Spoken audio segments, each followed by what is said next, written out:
Les souffrances dans notre vie n'ont pas toujours un sens. Elles sont parfois mystérieuses. Elles nous laminent, elles nous renversent.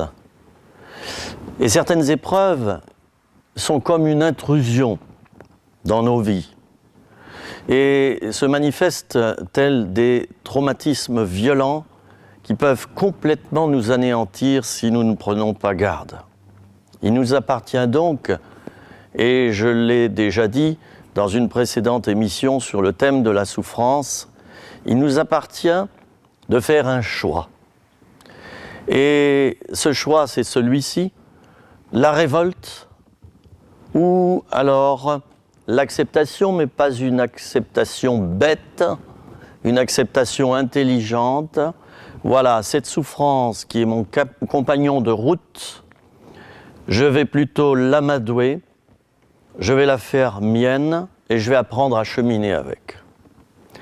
Jésus, le Fils de Dieu, a beaucoup souffert pour nous. Et je dirais même qu'à l'heure actuelle, au présent, là maintenant, il souffre encore. Ce ne sont plus les souffrances de la croix de Golgotha, car il a souffert une fois pour toutes, pour nous, sur cette croix. Ce sont les souffrances liées à notre égoïsme à nous, qui habitons sur cette planète Terre, liées au détournement de sa personne, liées à notre égoïsme et à toutes les fautes que nous commettons jour après jour en jurant devant lui que nous lui serons fidèles et nous nous empressons tout de suite après de faire le contraire. Ça le blesse, il souffre. Mais j'aimerais revenir un petit peu au texte biblique et citer un verset de l'Épître aux Hébreux, au chapitre 5 et au verset 8. Jésus a appris, bien qu'il fût fils, l'obéissance par les choses qu'il a souffertes. Et puis, il y a ce verset aussi du livre des Hébreux, au chapitre 2 et au verset 10. Il convenait que Dieu élève à la perfection par les souffrances le prince du salut. Les souffrances de Jésus ont un sens, et peut-être même que les nôtres en auraient un. Ne pensez-vous pas que nous pourrions y réfléchir ensemble ? Jésus n'était pas dupe par rapport à sa vocation, à son appel au niveau spirituel. Il savait qu'il était venu sur la terre pour souffrir à notre place. Il était convaincu de cela.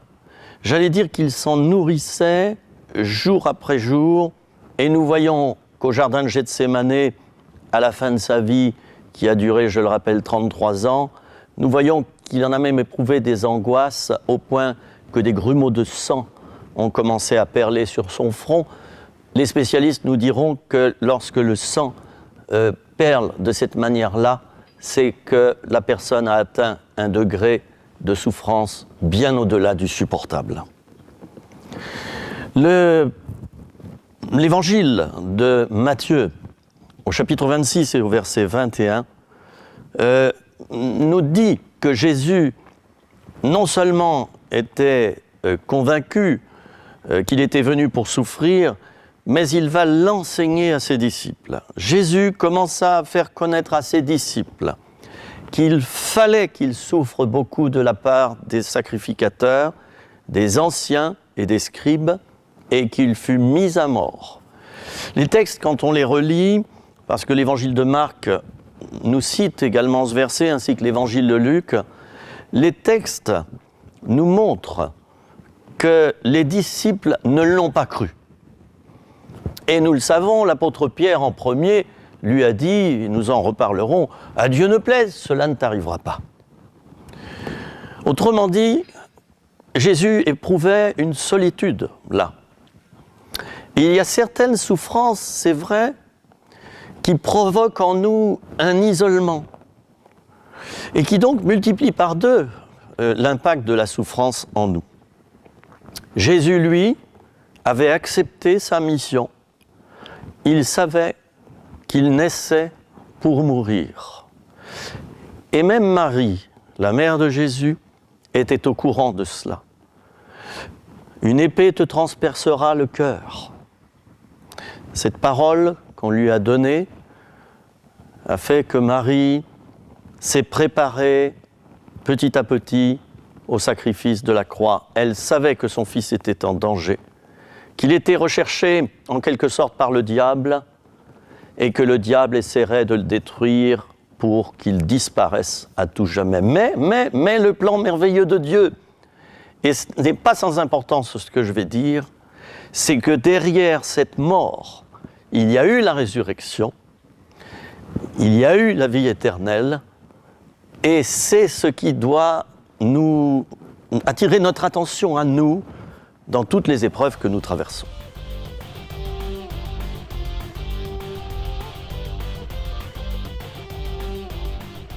Si Jésus, et je relis les textes, a connu l'obéissance par les choses qu'il a souffertes, si Jésus a été élevé à la perfection à cause de ses souffrances, lui qui était parfait, à combien plus forte raison, nous, les chrétiens, nous passerons par là. Et j'en ai la preuve lorsque je lis la première épître de Pierre, au chapitre 2 et au verset 21. Christ a souffert pour vous, vous laissant un exemple, afin que vous suiviez ses traces. La parole de Dieu, elle est claire. Elle est claire vis-à-vis de nous, les chrétiens.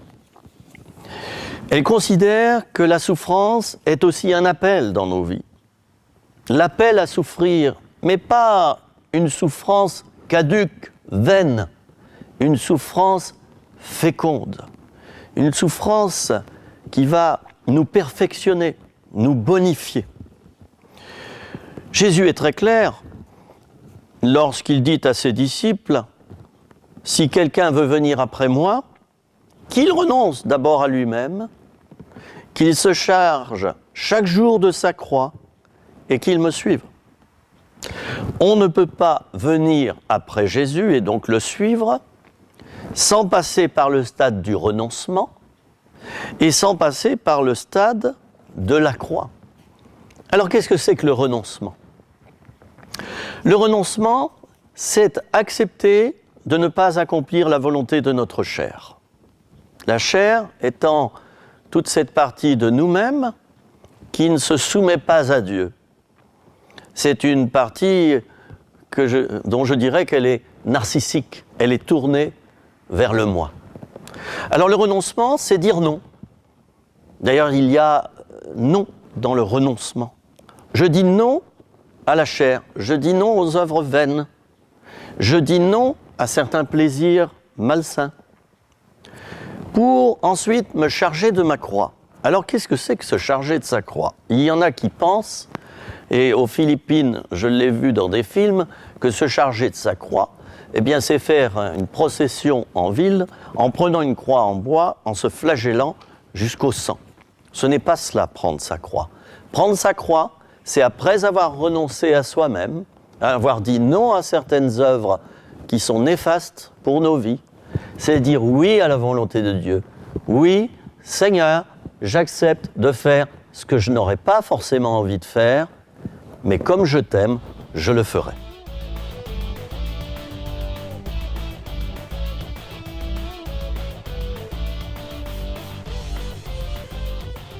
Donc un chrétien qui ne veut pas renoncer à lui-même, c'est-à-dire dire non aux œuvres de la chair, et qui ne veut pas non plus prendre chaque jour sa croix, c'est-à-dire dire oui à la volonté de son Père, c'est un chrétien qui ne va pas grandir.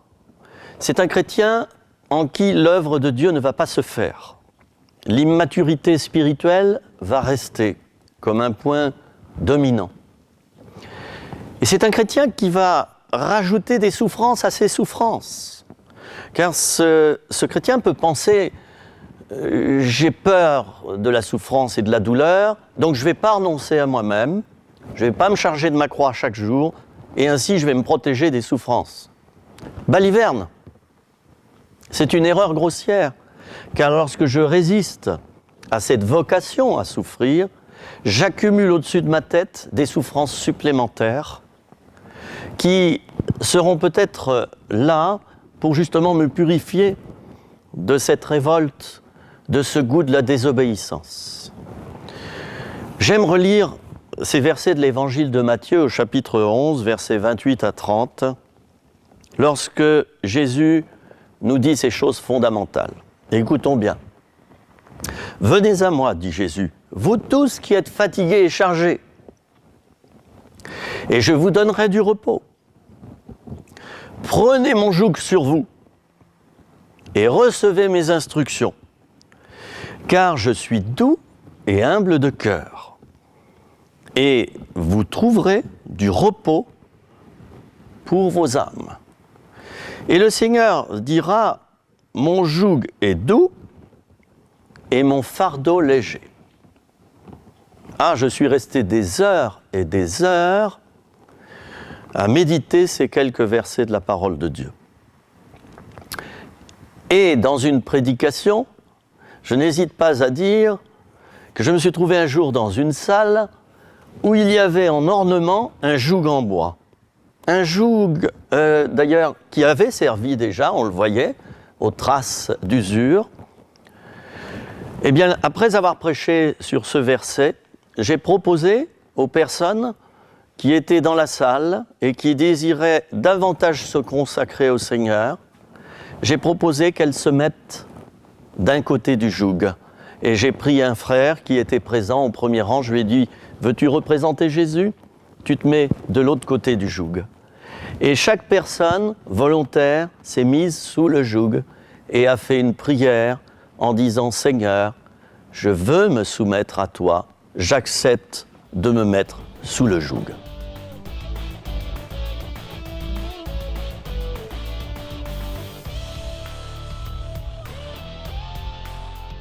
Alors cette image du joug que j'aime par-dessus tout, elle m'a tellement travaillé que j'y ai réfléchi.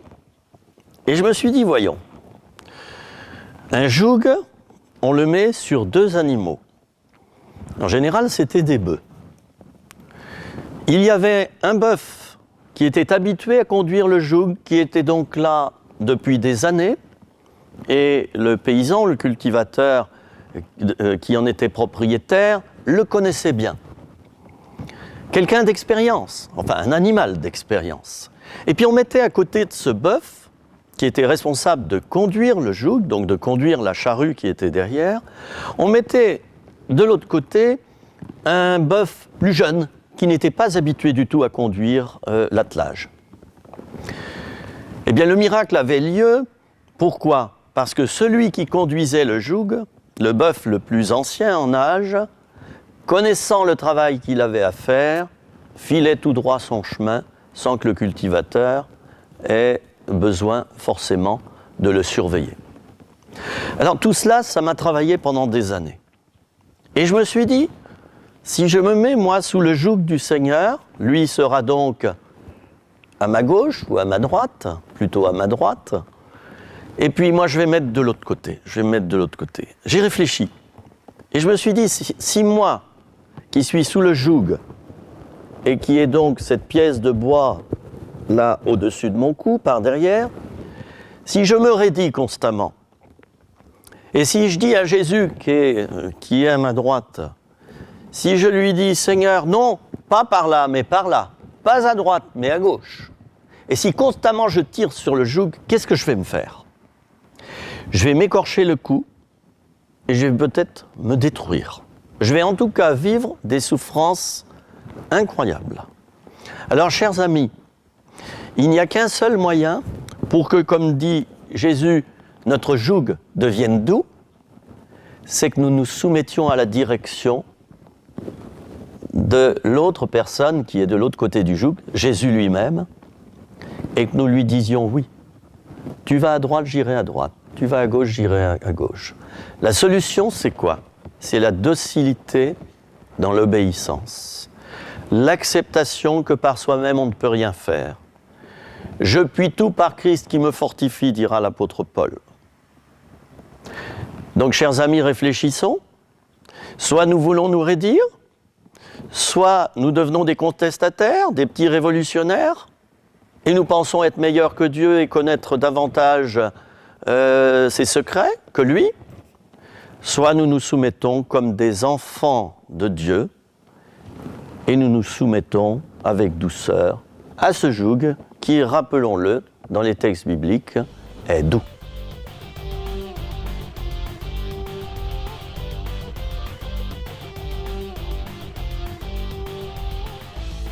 Mon joug est doux, dira Jésus, et mon fardeau léger. Alors bien sûr qu'une des conditions pour que le joug soit doux, c'est que je sois docile sous ce joug et que j'accepte d'aller là où Dieu veut que j'aille. Et si je suis docile, je ne vais pas m'écorcher le cou, je ne vais pas souffrir sous le joug. Au contraire, ça va devenir un régal. Et je vais me laisser piloter, je vais me laisser conduire, comme dans une auto-école. Quand on apprend à conduire, il y a le moniteur qui est à côté, et puis quelquefois, lui, il appuie sur le frein, ou il nous dit passer la vitesse, etc. C'est ça, conduire sous le joug. C'est laisser l'autre qui est plus expérimenté prendre le dessus dans la direction qu'il veut que nous prenions. La conséquence, nous dit ce verset, et Jésus l'affirme, « Mon fardeau est léger ». Ah, j'aime beaucoup ces mots. Ça me fait du bien, pas vous ? Le fardeau qui est léger. Souvent, des chrétiens viennent me voir, me disent « Mon fardeau est trop lourd, je n'en peux plus, c'est trop lourd, c'est trop lourd ». Il y a certes des moments où le fardeau est vraiment lourd, et il n'y a rien à leur dire, c'est passager. Il faut les aider, souffrir avec eux, les consoler, mais il y a aussi des moments où nous pouvons les faire réfléchir en disant « Écoute mon ami, est-ce que vraiment tu t'es soumis aux directions que Dieu t'a données ces temps-ci, ces derniers mois, ces dernières années ? Est-ce que par hasard le fait que ton fardeau soit trop lourd, ça ne serait pas lié à tes désobéissances, aux écarts que tu as faits ? Si ton sillon n'est plus droit, à qui la faute ? Est-ce que ça ne serait pas toi qui, sous le joug, a tiré vers la gauche, et puis le sillon ensuite n'est plus droit du tout ? Les chrétiens qui désobéissent de la sorte tombent dans la confusion. Et cette confusion fait qu'ils ne savent plus où ils en sont. Quelquefois, ce n'est pas de leur faute, c'est peut-être Dieu qui permet que la vue soit cachée. C'est un test de Dieu, quelquefois, c'est de leur faute. Et j'ai l'habitude de leur dire « Veux-tu compris pour que tu apprennes à davantage mieux te conduire sous le joug ?» Une autre version de la Bible nous dit ceci par rapport au même verset. Au lieu que ça soit inscrit « Recevez mes instructions », cette version de la Bible, c'est la version Le Semeur, traduit ainsi « Mettez-vous à mon école ». Ah, qu'est-ce que j'aime aussi ces termes. Et je parlerai pendant des heures sur la souffrance. La souffrance par laquelle Dieu nous fait passer peut provoquer notre obéissance et surtout va nous faire rentrer dans une école, redevenir élève, donc disciple du Seigneur. Est-ce que ce n'est pas ce que nous souhaitons tous ?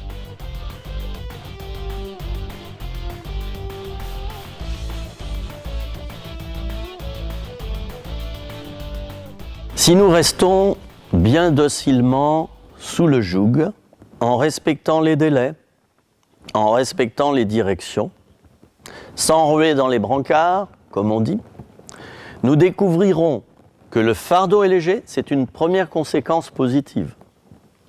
Pourquoi est-ce qu'il est léger ? Bien parce que le fait d'être docile à côté de Jésus qui nous conduit dans la bonne direction fait que nous porterons la charge à deux. Lorsque nous nous débattons sous le joug, nous ne permettons ni à l'un ni à l'autre de porter la charge qui est derrière. La charge d'ailleurs qui risque de faire, pour ceux qui tractent une caravane, elle risque de faire comme cette caravane quand vous roulez trop vite, 120, 130, dans une pente, vous allez y perdre la vie. Votre caravane va se mettre à tanguer comme les feuilles que je tiens dans la main, et puis vous allez avoir un terrible accident. Si donc nous sommes soumis, dociles sous le joug, le fardeau deviendra léger. Et puis, Jésus le dit, et j'insiste là-dessus, « Je suis doux et humble de cœur ». Autrement dit, quand on est docile, on s'aperçoit que le joug est doux, mais on s'aperçoit aussi que celui qui conduit le joug, il est doux et humble de cœur. Cela peut nous rassurer. La douceur du Seigneur, qui n'est pas un Dieu dur, qui n'est pas un Père fouettard, je le rappelle. Et puis, il y a cette douceur de Jésus et aussi son humilité. Celui qui me conduit sous le joug, c'est mon ami. Il ne m'appelle pas un mercenaire et un esclave, il m'appelle ami. Et je vais découvrir au fur et à mesure que j'avance avec lui son humilité. Et je vais découvrir aussi qu'il m'aura emmené au travers de certaines directions. Il m'aura emmené à faire des haltes à certains endroits où je vais pouvoir vraiment me désaltérer, où je vais pouvoir me décharger de mes fardeaux, où je vais recevoir la délivrance, la guérison de mes problèmes passés. Oui, celui qui obéit au Seigneur, celui ou celle qui obéit au Seigneur, en courbant l'échine, en courbant le cou, en se soumettant à son Créateur, certes, connaîtra peut-être un peu de souffrance dans les débuts de son cheminement, parce que ce n'est pas facile à faire, il faut l'avouer. Et dans le temps, il va découvrir l'épanouissement dans sa vie intérieure, le bonheur, la joie va l'inonder, la paix de Dieu descendra sur lui, et cela, nous le recherchons tous.